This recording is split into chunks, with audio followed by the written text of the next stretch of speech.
तथागत भगवान गौतम बुद्ध, महात्मा ज्योतिबा फुले, छत्रपती शाहू महाराज, परमपूज्य डॉक्टर बाबासाहेब आंबेडकर यांच्या विचारांना मी अभिवादन करतो। आजच्या कार्यक्रमाच्या विचार मंचावर उपस्थित कार्यक्रमाचे अध्यक्ष आदरणीय सन्माननीय भीमरावजी आंबेडकर साहेब, आजच्या कार्यक्रमाचे प्रमुख वक्ते आणि ज्येष्ठ विचारवंत डॉक्टर जी.के. डोंगरगावकर, माननीय सुनील कदम, विचार मंचावर उपस्थित अमरसिंग बंसी चव्हाण साहेब, डॉक्टर नितीन भास्कर, डॉक्टर शुभांकर रॉय, या कार्यक्रमाला आवर्जून उपस्थित असलेले अर्जुन डांगळे साहेब, सचिन बनसोडे, या कार्यक्रमाला आवर्जून आलेले तुकारामजी माने साहेब, भक्त्याभिमुक्तांचे नेते, आमचे स्नेही, आमचे मित्र, माजी जिल्हा न्यायाधीश यशवंत चावरे साहेब, आमचे मित्र सिद्धार्थ कांबळे, नाशिकवरून माझ्यासोबत ॲडव्होकेट जयदेव मोरे साहेब आलेले आहेत आणि अनेक इथे माझे परिचित असलेले मित्र आणि सर्व बंधू आणि भगिनींनो, सर्वांना माझा जय भीम। 1 ऑगस्टला सर्वोच्च न्यायालयाचा वर्गीकरणाचा आणि क्रिमी लेअरचा निकाल आला आणि समस्त आंबेडकराईट्स चळवळीमध्ये काम करणारे कार्यकर्ते अस्वस्थ झाले। तो रात्रभर उशिरापर्यंत सतत फोन येत होते, एकमेकाशी चर्चा करत होते आणि चळवळीच्या लोकांनी हा विषय ज्या गंभीरतेने घेतला, ती गंभीरता आजही आपल्यामध्ये कायम आहे आणि असायला पाहिजे। मी आदरणीय भीमरावजी आंबेडकर साहेबांचा फार आभारी आहे की त्यांनी या गंभीर विषयाला चर्चा इथे लावलेली आहे। या विषयाकडे जात असताना थोडक्यात असं की पंजाब आणि आंध्र सरकारने वर्गीकरणाचे निर्णय घेतले आणि आंध्र प्रदेशामध्ये माला आणि मादिगा या 2 जातींमध्ये वर्गीकरण केलं, तिकडे पंजाबमध्ये 2 जातीमध्ये वर्गीकरण केलं। आंध्राची जे वर्गीकरण आहे ते सर्वोच्च न्यायालयापर्यंत गेल्यानंतर सर्वोच्च न्यायालयाने ते नाकारलं आणि पंजाबचं जे जजमेंट होतं ते स्वीकारलं आणि आंध्रामध्ये जे निर्णय दिलेले होते की हे राज्य सरकारला अधिकार नाही, केंद्र सरकारला अधिकार आहे, हे सर्व मुद्दे आंध्रच्या चेन्नईच्या प्रकरणामध्ये जे मुद्दे मांडलेले होते 5 जजेसनी ते खोडले। अशा वेळी जेव्हा पंजाबचा निर्णय देताना अरुण मिश्रा नावाचे जे न्यायाधीश होते, चीफ जस्टिस, त्यांनी ह्यासाठी 2 बेंचची जी कॉन्ट्रोवर्सी झाली त्यासाठी 7 जजेसचा हा बेंच बसवला आणि त्यामुळे हा निकाल आला। मग सुनील कदम म्हणाले की आपण त्यामध्ये पिटिशनर नव्हतो, परंतु ॲडव्होकेट नितीन मेश्राम नावाचे एक वकील सुप्रीम कोर्टामध्ये ज्येष्ठ वकील आहेत, भंडारा जिल्ह्याचे आहेत, त्यांनी जे चेन्नई आहे हे एक्सपायर झालेले आहे, त्याच्या जाग्यावर मलाला वेंकटराव यांनी ती केस लढले सुप्रीम कोर्टामध्ये आणि त्यांचं वकीलपत्र नितीन मेश्रामांकडे होतं। त्यांनी आपल्या परीने खूप प्रयत्न केला। मी नितीन मेश्रामांचे कौतुक करतो, अभिनंदन करतो आणि म्हणून ते त्यामध्ये पार्टी होते आणि म्हणून त्यांनी रिव्ह्यू मध्ये जात आहो लीव्ह अप्लिकेशन दाखल केली आहे असं मला मेसेज दिला आणि त्यांनी हेही सांगितलं की अनेक राज्यांमधले ज्या सेल्फ रिस्पेक्ट मुवमेंट म्हणतो मी, ज्याला आंबेडकराईट्स मुवमेंट म्हणतो, या आंबेडकराईट्स मुवमेंटच्या अनेक संघटना रिव्ह्यू पिटिशन दाखल करत आहेत। जे काही संविधानिक अधिकार आहेत, हक्क आहे, मार्ग आहेत, ते आपण ॲडॉप्ट केले पाहिजेत। पार्लमेंट मध्ये हा निर्णय होऊ नये यासाठी प्रयत्न केले पाहिजे। संविधानिक मार्गाने जर जाता येत असेल तर त्याही मार्गाने गेलं काहीच नाही आहे. सुप्रीम कोर्टाने राज्य सरकारांना बायफर्केशन करता येते, क्लासिफिकेशन करता येते असं जेव्हा वर्डिक्ट दिलं तेव्हा ते लागू झालं आणि राज्य सरकार ते वर्गीकरण करण्यासाठी मुक्त झाले आहेत. म्हणजे निवड हे ॲडवायझरी टाईपचं जजमेंट आहे असं म्हणता येत नाही. ॲडवायझरी हा इश्यू क्रिमिलेअरसाठी येतो. इश्यू क्रिमिलेअर हा इश्यू नव्हता, परंतु क्रिमिलेअरच्या बाबत त्यांनी जे वर्डिक्ट दिलं त्यामुळे तो ॲडवायझरी स्वरूपाचा होऊ शकतो. परंतु त्या अनुषंगाने पुढे सरकार निर्णय घेऊ शकते. परंतु आता जे काही आपण घडामोडी ऐकतो की त्याला सरकारमध्ये असलेल्या चिराग पासवाननीच विरोध केला क्रिमिलेअरला आणि वर्गीकरणाला पण केला. त्यापैकी क्रिमिलेअर लागू करणार नाही अशा रीतीचं आश्वासन सरकारच्या वतीनं ते एक वैष्णव नावाचे जे एक मंत्री आहे त्यांचं मी स्वतः ऐकलं टीव्हीवर. तर अशा रीतीची भूमिका त्यांनी घेतल्याचं दिसते. परंतु जोपर्यंत संसदेमध्ये याबाबत क्लिअर कट कायदा पास होत नाही तोपर्यंत कुठल्याही चळवळी आपण आपल्या बाजूने थांबवता कामा नये. या विषयाकडे जात असताना बाबासाहेबांची जी आयडिओलॉजी होती त्या आयडिओलॉजीला नुकसान होते हा सर्वात मोठा धोका आहे. दोन प्रकारचे लोक आंबेडकर चळवळीमध्ये दिसतात. एक आयडिओलॉजीला कणखरपणे मानणारा, बाबासाहेबांचे विचार हे प्रमाण मानणारा आणि दुसरा प्रॅक्टिकल वागणारा. आपला फायदा होईल, आपलं काही नुकसान आहे. बौद्ध विवाह कायद्याच्या वेळी मी 13 लोकांची ते समिती होती बौद्ध विवाह कायदा समितीची, त्यामध्ये मी एकटा होतो की बौद्ध विवाह कायदा झाला नाही पाहिजे कारण बाबासाहेब म्हणायचे की विविध जातीचे कायदे नको. मी मुद्दा भटकवत नाही, मी आयडिओलॉजी कशी असते हे सांगण्यासाठी सांगतोय. बाबासाहेबांना बौद्ध जैन शीख भेटले होते, आम्हाला हिंदू कायद्यामध्ये नको. तेव्हा बाबासाहेब म्हणाले की मी जेव्हा सर्वांना एकत्र ठेवायचा प्रयत्न करतो तेव्हा तुम्ही फुटीरतेचे बीज पाडू नका. व्हॅल्यूम 14.1 आणि 14.2 निष्कर्ष आहे की बाबासाहेबांना समान नागरी कायदा पाहिजे होता आणि दोनदा ते म्हणाले की मला समान नागरी कायदा पाहिजे. मी त्या समितीला ठणकावून सांगत होतो. ते समितीमध्ये 12 लोक एका बाजूला मी एकटा. ते म्हणले तुमचा विरोध का? अरे म्हणलं माझा विरोध नाही, हा आयडिओलॉजीचा विरोध आहे. बाबासाहेब जे म्हणतात त्या दिशेनं तुम्ही गेले पाहिजे. आणि असेही मला मित्र मिळाले चांगले कार्य करतात. अभि बौद्ध विवाह हो रहा कारण तो क्यों विरोध करता, होणे देना यार. असा प्रॅक्टिकली वागणारा एक वर्ग आहे. असाच आजही आहे. बाबासाहेबांनी सायमन कमिशन पासून तर गोलमेज परिषदेमध्ये संविधान सभेमध्ये एकट्या महाराचा विचार केला नाही, तर डिप्रेस क्लास, शेड्यूल कास्ट असे शब्द वापरले. इव्हन बाबासाहेबांच्या रायटिंग अँड स्पीचेस मध्ये कित्येक ठिकाणी ते म्हणाले ते पोटजात जे आपण समजतो तसं नाही. ते म्हणाले पोटजात करू, पोटभेद मिटवून टाका. कोणी मार मान चांभार जे म्हणतात असे पोटभेद मिटवून टाका असे ते म्हणाले. आणि सर्व अस्पृश्यांनी बौद्ध धर्म स्वीकारला पाहिजे असं वाक्य आहे. बहिष्कृत हितकारी सभेचे ठराव बघा, सर्व अस्पृश्यांसाठी. त्यांची मुवमेंट ही सर्व अस्पृश्यांसाठी होती. होमोजिनियस हा जो शब्द आहे हा या जाती गटासोबत जो जातीभेद होत होता त्यासाठी आहे.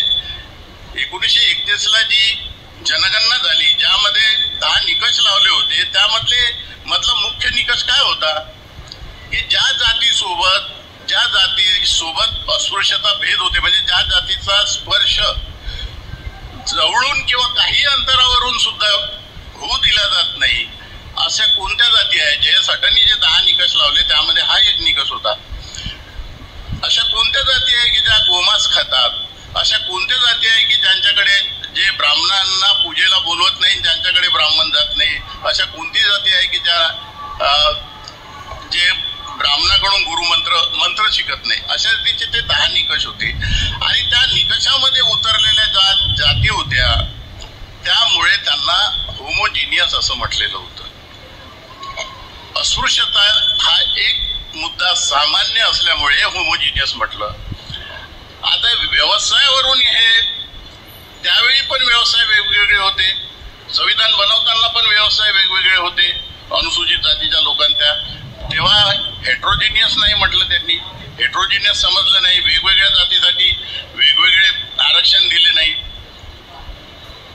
हा मुद्दा केंद्र सरकारच्या अखत्यारीत का ठेवला यासंबंधी मला सांगतो. संविधान बनवत असताना बाबासाहेबांना काही लोकांनी म्हटलं की तुम्ही अनुसूचित जाती जमाती हा जो उल्लेख करता ओबीसी, तर तुम्ही अनुसूचित जाती जमातीची एक यादी संविधानाला लावा. तर बाबासाहेबांनी म्हटलं की ही यादी जर मी संविधानाला जोडली तर ते संविधान फार मोठं होईल, हे काम आपण राष्ट्रपतीवर सोपवू. आणि मग हे काम राष्ट्रपतीवर सोपवत असताना 17 सप्टेंबर 1949 संविधान सभेसमोर जेव्हा हा मुद्दा आला तेव्हा त्या संविधान सभेमध्ये बाबासाहेबांनी म्हटलं की हे काम पहिल्या वेळी राष्ट्रपतीकडून घोषित होईल आणि दुसऱ्या वेळी पार्लमेंटला ते अधिकार देऊ आणि पार्लमेंट ठराव करून राष्ट्रपतीद्वारा त्या अनुसूचित जातीमध्ये ऍडिशन किंवा डिलिशन करेल. हे अधिकार पार्लमेंटला का देण्यात द्यायचे याचं कारण त्यांनी सांगितलं की हे करत असताना कोणत्याही प्रकारचा राजकीय प्रभाव त्यावर येता कामा नये, राष्ट्रपतीवर किंवा पार्लमेंटवर त्याचा राजकीय प्रभाव येता कामा नये. 17 सप्टेंबर 1949चं जे कॉन्स्टिट्युशनल असेंब्ली मधलं डिस्कशन आहे फार महत्वाचं आहे. आणि ह्या जजमेंटमध्ये ज्या न्यायमूर्तींनी, आदरणीय न्यायमूर्ती ऑनरेबल जस्टिस बेला त्रिवेदी यांनी हे वाक्य कोट केलं, त्यांनी या 6 जणांच्या विरुद्ध जजमेंट दिलं की हे अधिकार हे केंद्र सरकारलाच, पार्लमेंटलाच असले पाहिजे. हे म्हणत असताना त्यांनी बाबासाहेबांचं वाक्य कोट केलं. मी हे मुद्दाम तुमच्यासाठी लिहून आणलं आहे. त्या पॅरा 36 म्हणतात की बाबासाहेबांचं वाक्य सांगितलंय त्यांनी, in the word of doctor Ambedkar, the object is to eliminate any kind of political factors having a play in the matter of the disturbance in the schedule so publish by the president. आणि म्हणून तो विरोध करता म्हणतात. म्हणजे मुद्दा राज्य सरकारला जेव्हा हे देतात तेव्हा कॉन्स्टिट्यूशनचं मेंडेट, कॉन्स्टिट्यूशनचं जे स्पिरिट आहे हे तोडणे हाही एक मुद्दा आहे. आणि दुसरं म्हणजे बाबासाहेबांच्या विचारांचं संवर्धन करणं. ज्या प्रकारे बेला त्रिवेदींनी संवर्धन केलं त्याच प्रकारे आपल्यालाही ते संवर्धन करावं लागेल. आणि यांची जे मनशा आहे राज्य सरकारांना देण्याची, आणि राज्य सरकारची जे मनशा आहे की इथे भेदभाव करून आपल्याला काही जो वर्ग मतं देईल त्या मताला, त्या लोकांना काहीतरी देण्याची ही मनशा पूर्ण होत देता कामा नये. ज्या मार्गाने आपल्याला त्याला हे विरोध करता येईल त्या मार्गाने आपण केला पाहिजे. आता या महाराष्ट्र सरकारने एक मातंगांच्या मागणीवरून एक समिती नियुक्त केली आणि त्या समितीने ज्या पार्टीकडे त्याचं काम दिलं आणि पार्टीने त्याचा अहवाल सादर केला. पार्टीकडे हे काम दिलं होतं त्यांनी की वर्गीकरण कसं करायचं बा मातंगाच्या संबंधाने. तर त्यामध्ये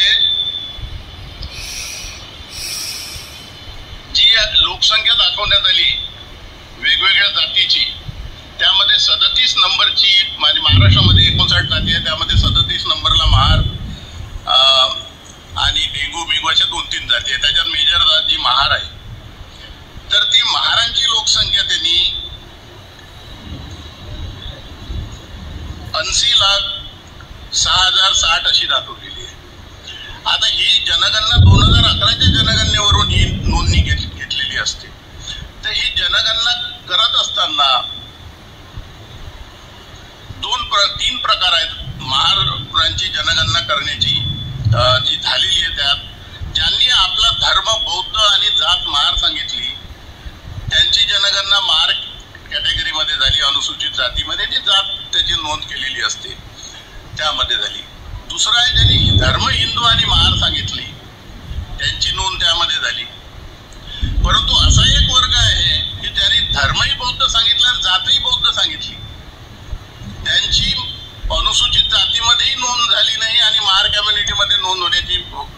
प्रश्नच आला नाही.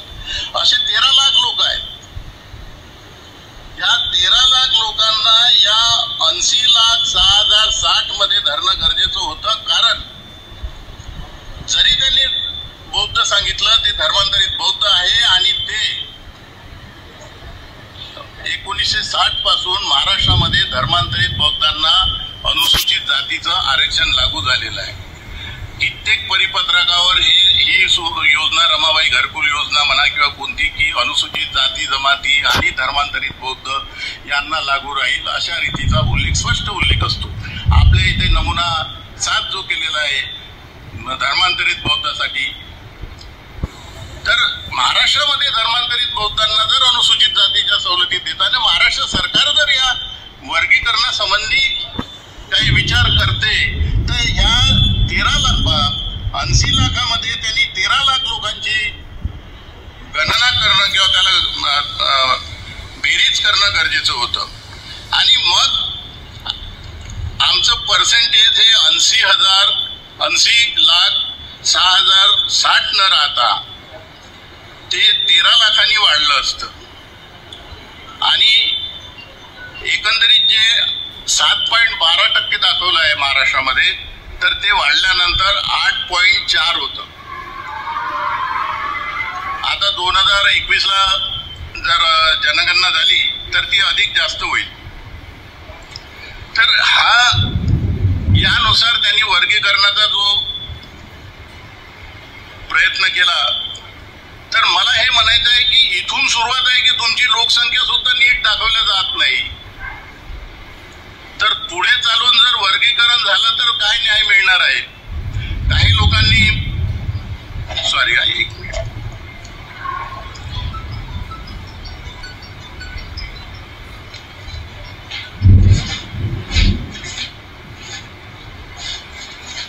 काही लोकांनी आपलं मत असं ओपिनियन केलं किंवा हे जर आरक्षण वर्गीकरण जर झालं तर बौद्धांची संख्या जास्त आहे, महारांची संख्या जास्त आहे, तर आपल्याला जास्त फायदा होईल. हे या भ्रमामध्ये आपण राहू नये. आपण ही बाब जी आहे वर्गीकरणाची ही फार गंभीरपणे घेतली पाहिजे. मी त्या जजमेंट मधलं एक वाक्य लिहून आणलेलं आहे. आमचे आदरणीय चावरे साहेब पण इथे आहेत. त्या वाक्याचा अर्थ आपल्याला, मी जर चुकीचं सांगत असेल तर साहेब सांगतील, आमचे गुरु आहेत ते. त्या जजमेंट मध्ये असं वाक्य आहे की the result of the classification would be to provide more preferential treatment to this more disadvantages and loss less represented group. म्हणजे द रिझल्ट ऑफ क्लासिफिकेशन असं आहे की जे प्रिफरन्शियल ट्रीटमेंट त्यांना देणे, प्रिफरन्शियल ट्रीटमेंट द्यायची आहे जे डिसएडव्हांटेज आणि लेस रिप्रेझेंटेड ग्रुप आहे. The ultimate object would be to achieve equality among all the sub groups in the larger group. Ultimate object काय आहे की जो लार्जर ग्रुप आहे ज्यांनी जास्त बेनिफिट घेतला त्यांच्यामध्ये इक्वॅलिटी आणायची. हे इक्वॅलिटी आणताना त्याला जास्त बेनिफिट दिलं तरी काही नुकसान होणार नाही. म्हणजे कमी संख्येच्या लोकांना जास्तीचं देऊन यांच्या बरोबरीत आणता येईल अशा रीतीचं, असे अनेक कोट आहेत त्याच्यामध्ये. आता 550 पेजेसचं ते जजमेंट आहे, ते वाचले मी.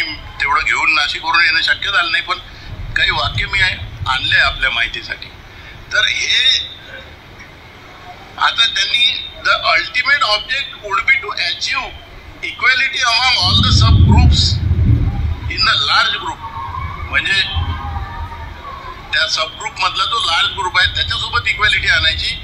तुम्हाला जो 50% ओपन कॅटेगरीचा वर्ग आहे त्याच्यासोबत इक्वॅलिटी आणायची भाषा नाही याच्यामध्ये. अरे तुम्हाला इक्वॅलिटी आणायची त्यांच्यासोबत बोला ना.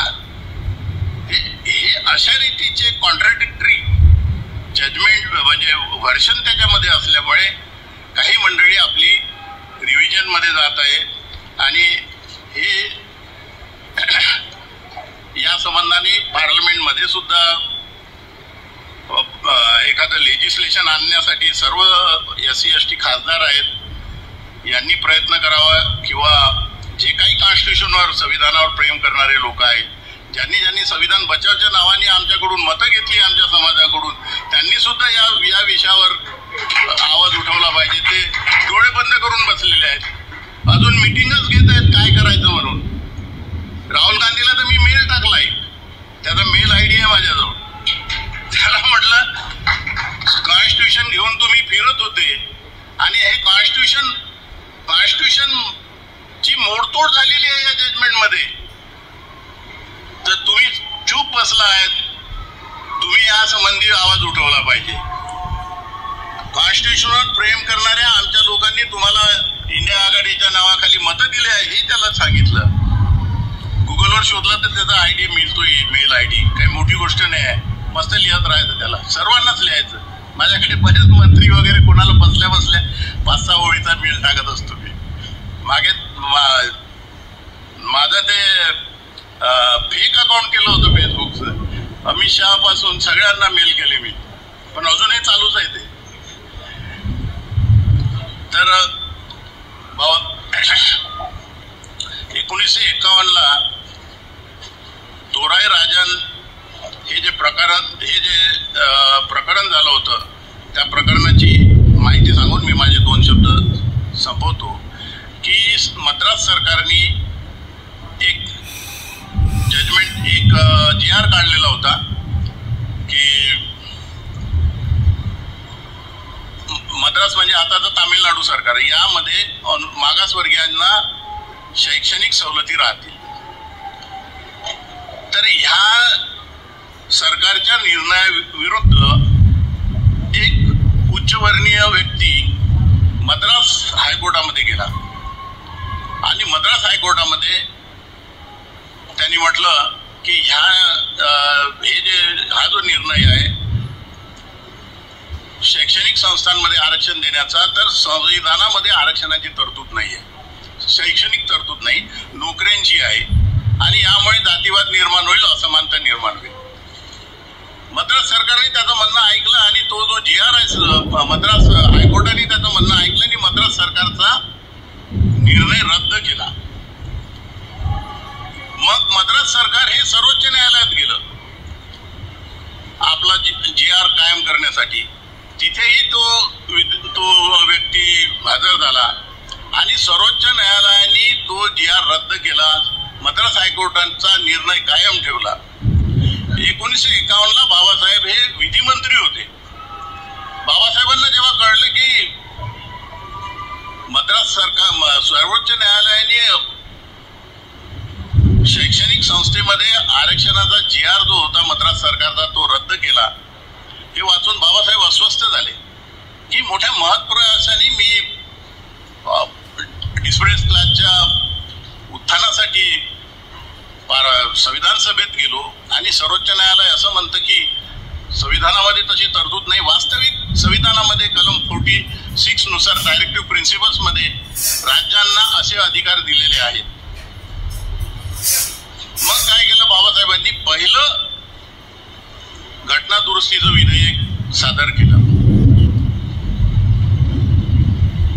15(4) हे कलम सादर केलं त्यांनी आणि त्याद्वारे राज्यांना शैक्षणिक सोयी सवलती करण्याचे सुद्धा अधिकार प्राप्त होतील, अशा रीतीचं ते विधेयक सादर केलं. त्यावेळी जे पार्लमेंटमध्ये खासदार होते त्या खासदारांनी म्हणलं, मिस्टर आंबेडकर, तुम्ही हे घटनेचं मंदिर बांधलं आणि तुम्हीच त्याला पाडत आहे. तर बाबासाहेबांनी मोठं मार्मिक उत्तर दिलं की मंदिर मी जरूर बांधलं, पण पुजाऱ्यानं घाण केली तर कोणी साफ करायची. आणि ती पहिली घटना दुरुस्ती 15(4) बाबासाहेबांनी मंजूर केली आणि म्हणून शैक्षणिक संस्थांमध्ये आरक्षणाची तरतूद झाली आणि म्हणून आम्ही इथपर्यंत आलो. जर ती घटना दुरुस्ती केली नसती तर अनिल वैद्य यांना युनिव्हर्सिटी लॉ कॉलेज नागपूरला LLB ला आरक्षणामध्ये प्रवेशही मिळाला नसता, वकिली झाला नसता, न्यायाधीशही झाला नसता. हे प्रत्येक हे मोठे उपकार आहे बाबासाहेबांचे. ह्या बारीक बारीक गोष्टी आपल्याला माहीत पाहिजे. त्यानंतर मधल्या काळामध्ये ह्या प्रायव्हेट संस्थावाल्यांनी मेडिकल इंजिनिअरिंग मध्ये आरक्षण राहणार नाही अशा रीतीचा एक प्रकरण दाखल केलं. सर्वोच्च न्यायालयाने म्हटलं की प्रायव्हेट मध्ये राहणार नाही. तेव्हा परत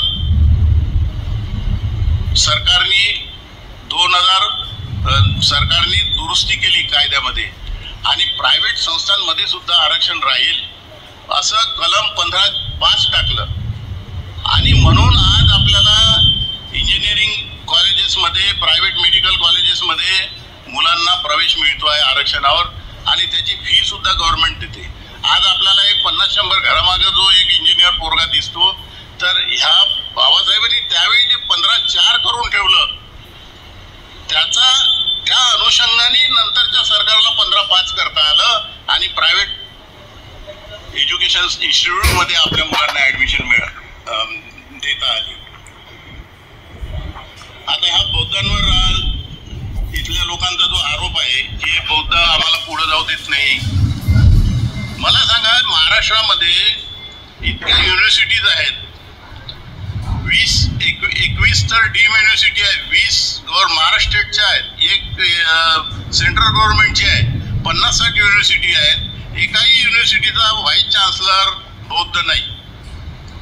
महाराष्ट्राच्या मंत्रालयामध्ये आणि महाराष्ट्रामध्ये 2-2.5 IAS ऑफिसर आहे. मी कास्ट्राईबचं काम अध्यक्षांना मगाशी विचारलं येता अरुण गाडेंना, म्हणजे आपले फक्त 7 IAS अधिकारी आहेत महाराष्ट्रामध्ये. मुंबई उच्च न्यायालयामध्ये 94 उच्च हायकोर्ट जजेसच्या पोस्ट आहेत, त्याच्यामध्ये फक्त 2 बौद्ध आहेत. कुठं प्रगती झाली आहे बौद्धांची? काय प्रगती झाली आहे? तुम्ही सर्वे करा. आजही हे आपण जे या हॉलमध्ये सुटापुटामध्ये दिसतो हे फार लोकसंख्येच्या प्रमाणामध्ये फार कमी आहे. तुम्ही स्लम मध्ये जाऊन बघा. आमच्या नाशिकला जो बिल्डिंग कामगार म्हणून वर्ग येतो तो मराठवाड्यातला फार मोठा मजूर वर्ग येतो, तो सगळा बौद्ध आहे. तो तिथे झोपड्या बांधून राहतो. स्लम मध्ये जाऊन कधी चौकशी केली तर सांगतात ते पोरं आम्ही काय करतात, आम्ही मजुरी हमाली करतो म्हणतात. तिकडे हमाली शब्द चालतो. ही परिस्थिती गावखेड्यामध्येही आहे. गावातले 4-5 लोक पुढे आले, बाकी शेतमजुरी करतात. शिक्षण नाही आहे. हे शैक्षणिक दृष्ट्या अजूनही मागं आहे. आणि जातीवाद जो आहे तो तुम्ही सुप्रीम कोर्टातही गेले तरी तुम्हाला तर दलित जज म्हणूनच येते लिहून टाइम्स ऑफ इंडियामध्ये. कुठे गेला जातीवाद? मग बौद्ध पुढे गेले त्यांना मागे खिचा आणि आम्हाला पुढे न्या. ही जी प्रवृत्ती आहे ही राष्ट्रपणे जातीगत जनगणना झाली पाहिजे, ओबीसीची पण झाली पाहिजे आणि त्याच्यामधून क्लिअर कट पिक्चर समोर येईल. आणि हा जो आकस आहे बौद्धांविषयी, आंबेडकरवाद्यांविषयी संपूर्ण देशामध्ये जो आकस आहे, मगाशी कदमांनी सांगितलं की युपीतला जो जाटव आहे, चामार आहे, तो सुद्धा या वर्गीकरणाला विरोध करतो. तर हा जो पूर्ण भारतामध्ये आंबेडकराइट्स झालेला जो वर्ग आहे, ज्यांनी 22 प्रतिज्ञा जो फॉलो करतो, जो बुद्धाला मानतो, या वर्गाविषयी जो आकस निर्माण झालेला आहे, त्या आकसापोटी हे वर्गीकरण सुरू आहे. आणि या वर्गीकरणालाही सर्व जातीचे लोक सपोर्ट करतात का? काल मला एक नागसेन चव्हाण नावाच्या स्वीपर जातीच्या जुन्या नेत्याचा फोन आला. नांदगावला राहतात ते, नाशिक जिल्ह्यामध्ये. ते म्हटले साहेब आम्ही स्वीपर लोकांनी तर कधी मागणीच केली नाही म्हणे. म्हटलं मग तुम्ही ते तिकडे दिल्लीमध्ये एक ओपी शुक्ला नावाचा आहे वाल्मिकी समाजात, तो तर फार लढतो तिकडे, फार त्यांनी बाजू लावून झाली आणि त्याच्यामुळेच हे सगळं झालेलं आहे. म्हणजे आम्ही स्वतःला वाल्मिकी म्हणत नाही म्हणले ते. आम्ही बाबासाहेबांच्या मुवमेंटमध्ये काम करतो. म्हणजे आम्हाला बाबासाहेबांपासून का तोडतात, तुमच्या लोकांपासून का तोडतात, अशी त्यांची भाषा आहे. तुम्ही म्हटलं एक ठराव घ्या तुमच्या समाजात आणि गव्हर्नमेंटला, सरकारला, सगळ्या मीडियाला सांगा की बाबा आम्ही भंगी समाजाचे आहोत, आम्ही कधी मागणी केलेली नाही, तरी आम्हाला का तोडता? तर असंही आहे, काही 4-2 लोकांच्या मनात येतं की आम्हाला वेगळं पाहिजे आणि सरकारने त्याचं वेगळीकरण करावं. हेही बरोबर नाही. या सगळ्या